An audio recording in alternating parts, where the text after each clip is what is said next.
पण नेक्स्ट आपलं एक्झाम्पल आहे, नेक्स्ट पाचवा example, A steel ball with radius 0.3 mm. एक आपल्याला स्टील बॉल दिला ज्याची रेडियस दिली 0.3 mm is falling with velocity of 2 metre per second.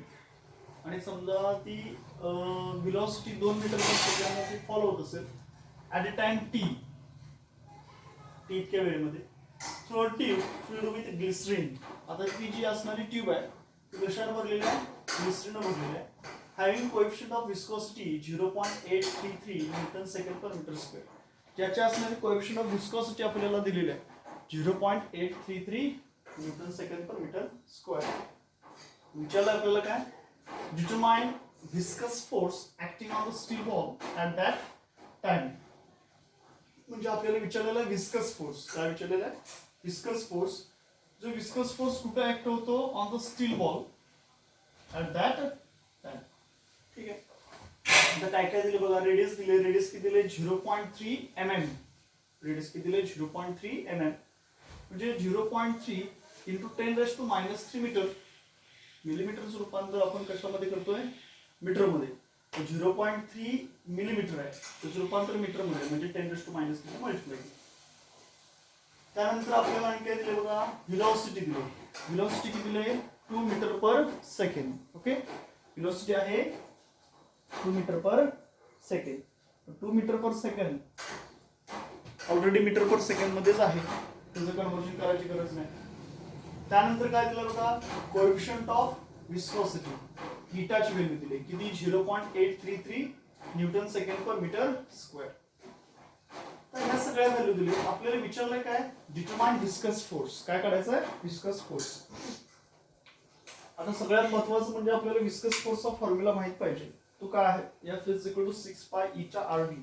F = 6, पायची value 3.142, Itachi किंमत 0.833, R ची किंमत किती आहे बघा 0.3 × 10⁻³ आणि व्हेलॉसिटी आहे 2. हे जर सॉल्व्ह केलं, लॉग टेबलच्या साइनने सॉल्व्ह केलं पाहिजे.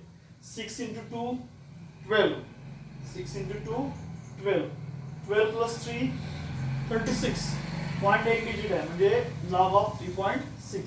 आता हे सगळे काय आहे बघा, 3.142 त्यानंतर 0.833 मल्टिप्लिकेशन मध्ये म्हणजे सगळ्या लॉगची काय घेतो आपण, बेरीज घेतो.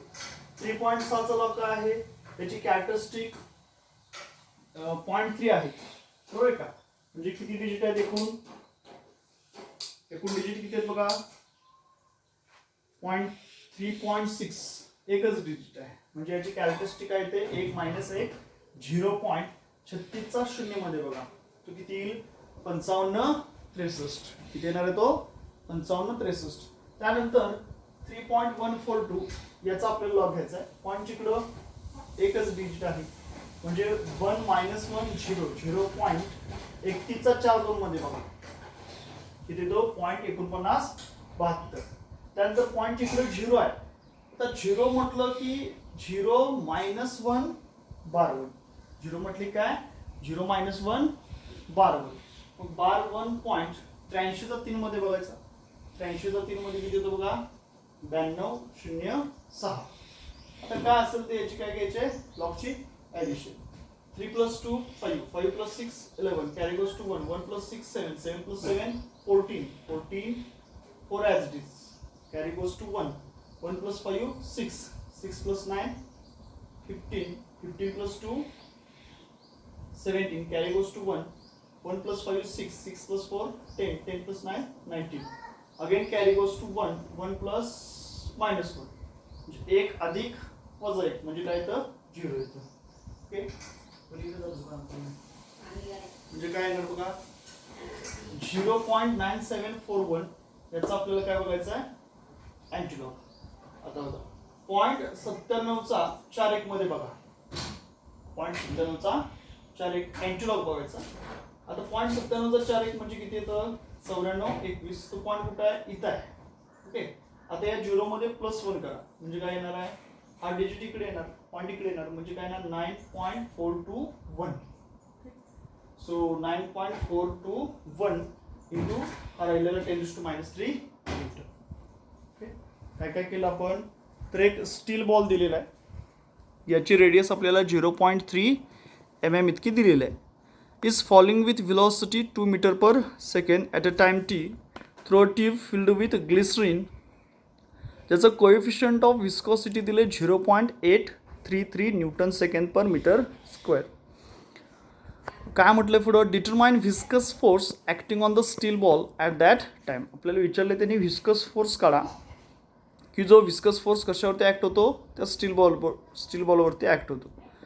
रेडियस दिले 0.3 mm म्हणजे 0.3 इंटू 2 10⁻³ मीटर. व्हिलॉसिटी दिले बघा 2 metre per second. Itachi value दिले 0.833 newton second per metre square. आता आपल्याला विचारलं त्यांनी विस्कस फोर्स. आता फोर्सचा फॉर्म्युला काय, F इज इक्वल टू 6 पाय इटा आर व्ही. च्या आता दिलेल्या किमती आहेत त्या पुटअप करू आणि पुटअप केल्यानंतर आपल्याला व्हॅल्यूज पुटअप केल्यानंतर त्याचा लॉग घ्यायचा, त्या लॉगचं ॲडिशन कारण की मल्टिप्लिकेशन असल्यामुळं आणि येणाऱ्या ॲडिशनची अँटीलॉग पाहायचा. सो आपलं रिक्वायर्ड आन्सर किती येतं 9.422 इंटू 10⁻³ न्यूटन. ओके, म्हणजे जेव्हा तो स्टील बॉल त्या ग्लिसरीनमध्ये पडणार आहे त्यावेळेचा त्याच्यावरती ॲक्ट होणारा तो विस्कस फोर्स आहे.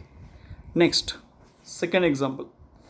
आता सेकंड एक्झाम्पल काय आहे बघा, a spherical drop of oil म्हणजे तेलाचा एक थेंब आहे, falls at constant speed of 4 centimetre per second. जो कॉन्स्टंट स्पीड जवळपास 4 सेंटीमीटर पर सेकंदनं खाली पडतो आहे इन अ स्टेडी एअरमध्ये. Calculate the radius of drop. आपल्याला काय विचारलं त्यांनी, तर radius of the drop find out करा म्हटलेलं आहे. The density of the oil is 0.9 gram per centimetre cube. आता त्या ऑइलची डेन्सिटी दिली आहे 0.9 ग्रॅम पर सेंटीमीटर क्यूब. त्यानंतर डेन्सिटी ऑफ द एअर दिलेलं आहे 1 gram per centimetre cube and coefficient of viscosity of air दिलेलं आहे 1.8 इंटू 10⁻⁴ पॉईंट्स. ओके, आता जी किती दिलं आहे 980 सेंटीमीटर पर सेकंड स्क्वेअर. आता काय काय आहे बघा गिवनमध्ये. व्हिलॉसिटी दिले किती आहे, व्हिलॉसिटी 4 सेंटीमीटर पर सेकंड. इटा दिला, इटा किती दिला आहे 1.8 इंटू 10⁻⁴ पॉईंट्स. सिग्मा दिला आहे, सिग्मा किती आहे 0.9 डेन्सिटी ऑफ द ऑइल आहे.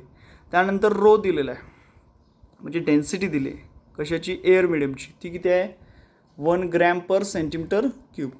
आता आपल्याला विचारलं काय इथं, काय विचारलं आहे,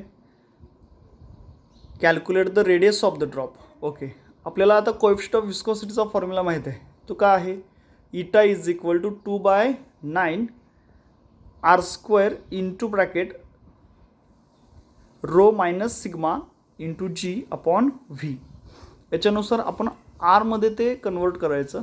सो हा r² आहे, त्याचं आरमध्ये कन्वर्जन काय होणार बघा, आर इज इक्वल टू, आता त्याचं स्क्वेअर रूट घ्यायचं आहे, आर इज इक्वल टू √9 इटा व्ही अपॉन 2 इंटू ब्रॅकेट काय येणार ते rho minus sigma into g. So r is equal to √9 आहे असं. इटाची व्हॅल्यू किती येते 1.8 इंटू 10⁻⁴. ओके, आता व्हिलॉसिटी किती दिलं आहे 4 सेंटीमीटर पर सेकंड, ते पण आहे असं ठेवलं, अपॉन 2 इंटू, आता रोची व्हॅल्यू किती दिलं आहे 1 मायनस सिग्मा, सिग्मा किती दिला आहे 0.9 इंटू जीची व्हॅल्यू 980. आता हे बघा, हे सगळ्या ज्या असणाऱ्या व्हॅल्यूज आहेत या व्हॅल्यूज आपल्याला देताना सेंटीमीटरमध्ये दिलेले आहेत. ओके, त्यामुळे सगळ्याच व्हॅल्यू आपण आहे अशा सेंटीमीटरमध्येच ठेवलेले आहेत. सो देअरफॉर आरमध्ये कन्वर्जन करून घेतलेलं आहे. आता त्याचं जर न्युमरेटरचा पार्ट बघितला तर काय काय आहे बघा, सुरुवातीला 9 इंटू इटाची व्हॅल्यू किती दिले 1.8 इंटू 10⁻⁴. त्यानंतर व्हिलॉसिटी 4, तर 9 इंटू 4 36 इंटू 1.8 किती येतं बघा, 36 इंटू 1.8 किती येणार आहे ते 64.8 येणार. किती येणार 64.8. आता हे 64.8 कुठलं आलं, न्युमरेटरमधलं म्हणजे याच्यामधलं, ते स्क्वेअर रूट आपण नंतर सोडवू म्हणजे वरती काय येणार 64.8. त्यानंतर त्याचा डिनॉमिनेटरचा विचार करा. हा 2 आहे असा 1 मायनस 0.9 म्हणजे 1 मधून 0.9 सबस्ट्रॅक्ट झाले असता राहणार किती 0.1 0.1 इंटू 2 0.1 इंटू 2 किती येतं 0.2 आणि त्यानंतर 980ला मल्टिप्लाय करा. सो 980 इंटू 0.2 196 हे कुठं आलं डिनॉमिनेटरच्या पार्टमध्ये आलं. So log of 64.8 minus log of 196. आता 64चे किती डिजिट आहेत 2 आहेत, एक 6 आणि एक 4. याचा अर्थ याची कॅरेक्टरिस्टिक येणार 2 डिजिट मायनस 1. सो 1.64चा आता 8मध्ये बघा 64चा 8मध्ये किती आहे 8116 किती येणार तो 8116. त्यानंतर लॉग ऑफ 196 याचे डिजिट किती आहेत बघा 3 मायनस 1 करा किती येणार आहे 2 पॉईंट. आता 19चा 6मध्ये पहा किती येतो 19चा 6मध्ये 0.2923. ओके सबस्ट्रॅक्शन घ्या 6 मायनस 3 3 1 मायनस 2 होतं का नाही. त्या 1चं आपण काय करू त्याच्यामध्ये आणखीन एक दिला म्हणजे 11 झालं 11 मायनस 2 9. ओके आता इथं 0 झालं इकडचा एक घेतला 10 झालं 10 मायनस 9 1. इथे किती राहणार मग 8मधून 1 गेल्यानंतर 7 7मधून 2 गेले 5 उरणार आहेत पॉईंटच्या खाली as it is 1 minus 2 12 1 minus 2 12. आता हे जे आहे याचा अँटीलॉग बघायचा आहे म्हणजे 0.51चा 93मध्ये आणि 0.51चा 93मध्ये किती येणार आहे 0.3306. आता हा जो पॉईंट आहे हा पॉईंट तिथेच राहणार आहे. ओके आता हा पॉईंट कुठं चेंज होणार कुठे जाणार हे ठरवणार. हे बार 1 या बार 1मध्ये इथं कसं आपण कॅरेक्टरिस्टिक बघताना एक मायनस केलं तसं इथं एक +1 करायचं बार 1 +1 0. सो पॉईंट आपला जागेवरून हलणार नाही तो तिथेच राहील म्हणजे ॲन्सर काय येईल 0.3306. पण हे सगळं कुठं या स्क्वेअर रूटच्या आतमधलं ॲन्सर राहील. आता ते स्क्वेअर रूट आपल्याला सोडवायचं आहे. Okay so r is equal to बघा आर इज इक्वल टू हे आपण ॲन्सर काढलेलं आहे इथं आर इज इक्वल टू 0.3306 आणि हा 10⁻⁻4 बघा ॲज इट इज आपण लिहिलेला आहे हा 10⁻⁻4. ओके आता मी 0.2 गरज शिफ्ट करतो म्हणजे काय होईल 33.06 इंटू 0.2 गरज शिफ्ट झाल्यामुळे काय होणार -4मध्ये -2 ॲड होणार -4 -2 -6. ओके आता याचं स्क्वेअर रूट बघा square root from 10 to 100 log टेबलमध्ये कुठं पाहायचं स्क्वेअर रूट फ्रॉम 10 to 100मध्ये 33चा 0 आणि 6मध्ये बघा 33चा 0 आणि 6मध्ये स्क्वेअर रूट. आता हे बघा हे 33 आहे म्हणजे 5चा वर्ग किती येतो 25 6चा वर्ग किती येतो 36 25पेक्षा मोठी संख्या आहे 6चा वर्ग 36पेक्षा छोटे आहे याचा अर्थ 5 पॉईंट काहीतरी समथिंग असणार. सो याचं स्क्वेअर रूट 33चं 0मध्ये बघा आणि त्यानंतर मीन डिफरन्स सबस्ट्रॅक्ट करा 6चं किती येतं 5. सो 47 45 येणार त्याच्यामधून 6चं किती येणार आहे 5 ते मायनस करा म्हणजे किती येणार बघा 0.5740. आता हा 10⁻⁻6 जो आहे तो काय होणार आहे याला हाफनं डिवाईड करायचं स्क्वेअर रूट काढत असताना पॉवरला. सो 6/2 किती येणार आहे -3. ओके आता हे -3 आता हा जो पॉईंट आहे तो मी आणखीन एक घर पाठीमागं जातो म्हणजे इथं काय होणार आहे -3 + 1 होणार म्हणजे हे काय होणार आहे 0.5740 0.5740 इंटू 10⁻⁻2 10⁻⁻2 म्हणजेच काय असतं सेंटीमीटर म्हणजे r is equal to 0.574 centimetre. Okay आता पुस्तकामध्ये पेज नंबर 55 जे आहे त्याच्यामधलं तुम्ही 12 13 20 आणि 22 काय सांगतो बघा 12 13 20 आणि 22 हे एक्झाम्पल सॉल्व करायचे आहेत. ओके ठीक आहे.